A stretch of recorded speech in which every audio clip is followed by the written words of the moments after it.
Hər kəs salamlayıram dostlar. Xahiş edirəm bu videonu bəyənin, paylaşsın. Yenə də əlimdə kağız var. Bilirsiniz ki, bu dəqiqə dünya aləm qarışıb bir-birinə. İran, İsrail oradan, nə bilim. Və bu soxa-soxda hər zamanki kimi Azərbaycan hakimiyyəti bundan sui-istifadə elədi. Bu dəfə mənə qarşı sui-istifadə elədi. Artıq bilirsiniz ki, bundan öncə Azərbaycan hakimiyyəti İsveçrədə mənim haqqımda çoxlu şikayətlər məhkəməyə verdilər məni və yenə də bir məhkəmə kağızı və yenə də Azərbaycan hakimiyyəti bu soxa-soxda məni məhkəməyə verdi və tələm-tələsik 1400 frank cərimə yazırtdılar mənə. Bəli, Azərbaycan xalqı, xahiş edirəm videonu bəyənin, paylaşın ki, mən sizə danışım nədir. Demək, Azərbaycan hakimiyyəti nə edir? Məni hər yerdə bilirsiniz ki, izləyirlər bunlar. Bütün sosial şəbəkə üzərindən, həmçinin də Twitter, yəni yeni adı X üzərindən məni izləyirlər. Orada mən bilirsiniz, orada siyasilərin meydanıdır, orada ancaq siyasi paylaşımlar olunur. Və demək, mən aylar öncə dostlar, Fələstinlə bağlı bir video var idi. Orada İsrailin bombaladığı yerdə bir Fələstinli uşağın başı bədəndən ayrılmış və orada mən belə bir cümlə yazmışdım, türkcə yazmışdım ki, bəs bu dünyanın ikinci Hitlerə mə ehtiyacı var? Belə bir şey yazmışdım, orada sual işarəsindən qoymağı unutmuşdum. Təbii ki, o video dəhşətli bir video idi, o videonun şokundan insan yəni nə elədiyini unudur. O videoda mən sual işarəsi qoymuşdum. Təbii ki, bir sual işarəsi bütün mənanı alt-üst eləyib dəyişibdir. Və orada mən əslində izah eləməyə çalışmışam ki, yəni bugün Hitlerin elədiyini Netanyahu bugün eləyir. Hitler bilirsiniz ki, Yahudi, Fransız, İtalyan, Polşalı, dünyada 10 milyondan ümumi 10 milyon insan qırıbdır.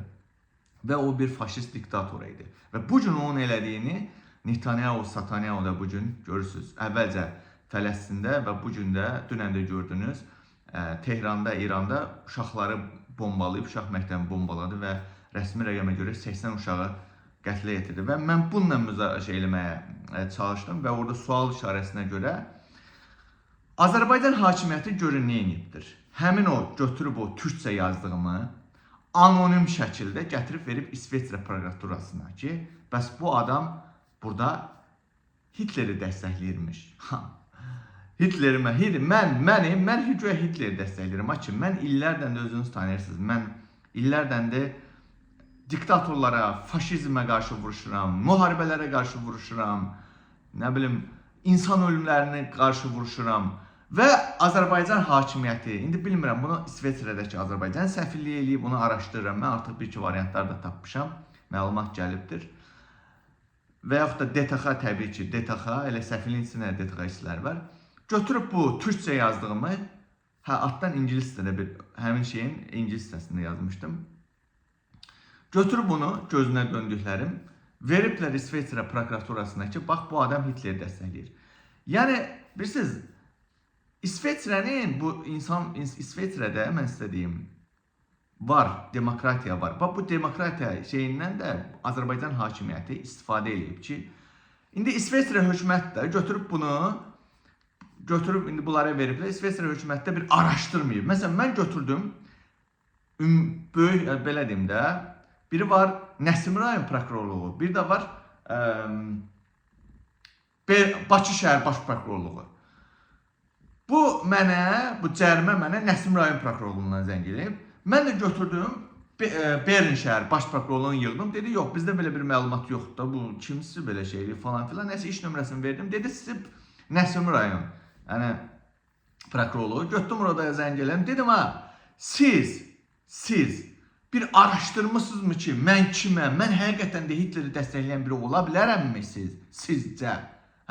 Mən illərdən də Hitler kimi bizim ölkədə bir diktator var. 30 ildə ailəyəcə oturublar orada. Yəni bu necə bir mümkün olur? Siz mənə əslində təhqir eləmiş olursunuz ki, Azərbaycan hakimiyyətindən kimsə götürüb türkcəni çevirib sizə verib şikayət ki, gömə Hitler dəstəkləyirəm.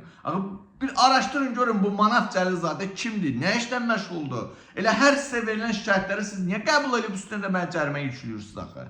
İndi nəysə, həmin o söhbətlərdən sonra artıq İsveçrədə bəzi, çox şey demək istəmirəm, bəzi artıq medialarda bu işə maraqlıdır. O sənədi falan hər şeyi göndərmişəm onlara. İndi bu gün ya sabah bir neçə medialara ayrı-ayrı da intervyu verəcəm. Artıq vəkillər bu məsələyə girişir və vəkillərlə bağlı demişkən maddi yardıma ehtiyac olacaq burada. Niyə? Çünki artıq dostlar, mən artıq bunu görürəm. İsveçrədə Azərbaycan hakimiyyətinin birisi Sokar terror təşkilatı 200-dən çox zapravka, beyin yanacaq doldurma məntəqələri var və milyardlar burada söhbəti gedir. Və yadınızdadırmı? Cavanşir Məmmədova hər şeyi hazırlamışdılar. Sokar vasitəsilə vəkil də tutmuşlar, məhkəməni də həll eləmişdilər, işi də eləmişdilər, hazırlamışdılar. Cavanşirə bir imza attırıb məni burada məhkəməyə vermişdi. Və bugün də həmin ssenarini artıq şəxslərdən artıq keçdilər, gördülər, alınmır. İndi də keçiblər şeyə, həmin bu İsrail temasına. Güya mən Siyonizmi, nədir bu? Hitleri güya mən dəstəkləyirəm falan filan. Bu yolla mən artıq, bunlar mənə baskı yaradır. Mən bilmirəm, niyə ancaq məni bunlar hədəf alırlar. Yəqin bu hakimiyyət, Azərbaycan hakimiyyətinə çox zərbə vurmuşam.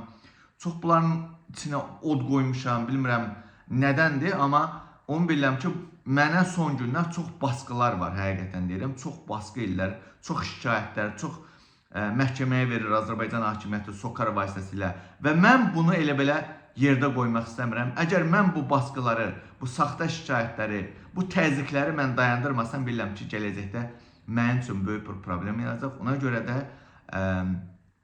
Ona görə də medianı işə salmışam, vəkillərlə əlaqə saxlamışam və buradan mənə maddi dəstəyə çox ehtiyacım var dostlar. Xaricdə yaşayanlar, mən indi illərdən də izləyən, tanıyanlar, hansı yolda olduğumu bilirlər. Sizdən xahiş edirəm. Mənim nömrəm +41 79 884 77 01. YouTube'da Diktator TV yazsanız, mənim orada bütün əlaqə vasitələrim görərsiniz. WhatsApp'ım, Signal olsun, Telegram olsun, istənilən sosial şəbəkədə məni tapa bilərsiniz. Maddi dəstək və yaxud da Twitter'də mən demək Twitter'də yuxarı şey asmışam. Orada GoFundMe ilə də yardım toplama kampanyası başlatmışam. Mənə çox baskılar var dostlar. Bu baskıları artıq durdurmağın zamanı gəlib. Azərbaycan hakimiyyəti İsveçrənin demokratiyasından istifadə edib məni burada çox həqiqətən belə deyim də incitməyə çalışırlar. Maddi yardım burada önəmlidir. Çünki bu ölkədə hüququ yolla həll eləmək daha önəmlidir. Çünki vəkilsiz bilirsiniz ki, biraz çətin məsələdir. Maddi yardımınıza ehtiyacım var dostlar. Dediyim kimi, bu saxta artıq bu cür iyrənc bir variantlara əl atırlar. Yəqin ki, İsveçrə hökuməti görür, məni bilirlər, tanıyırlar.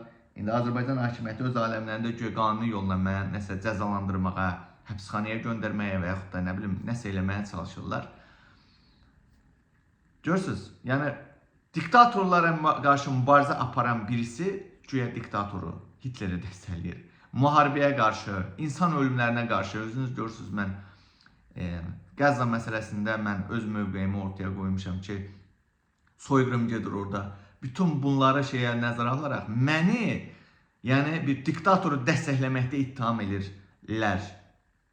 Və İsveçrə hökumətinə həqiqətən ayıb olsun həmin o prokurorluğa ki, heç bir şeyi mənə araşdırmadan görün mənə 1400 frank mənə cərimə kəsiblər.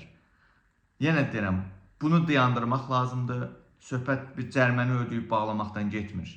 Bunlar artıq mənə qarşı bir hücuma keçib Azərbaycan hakimiyyəti dostlar. Özü bu soxa-soxu dünyanın qarışdığı bir vaxtda. Məni bilmirəm, cəzalandırıb və yaxud da bunların məqsədi nədir bilmirəm. Amma hər kəsdən xahiş edirəm, kimin imkanı varsa maddi yardım, güclü vəkil tutub, bunların ağzını yummaqda mənə kömək eləsin, həqiqətən. Bunlar güclü, sokardı, milyardlar söhbəti gedir.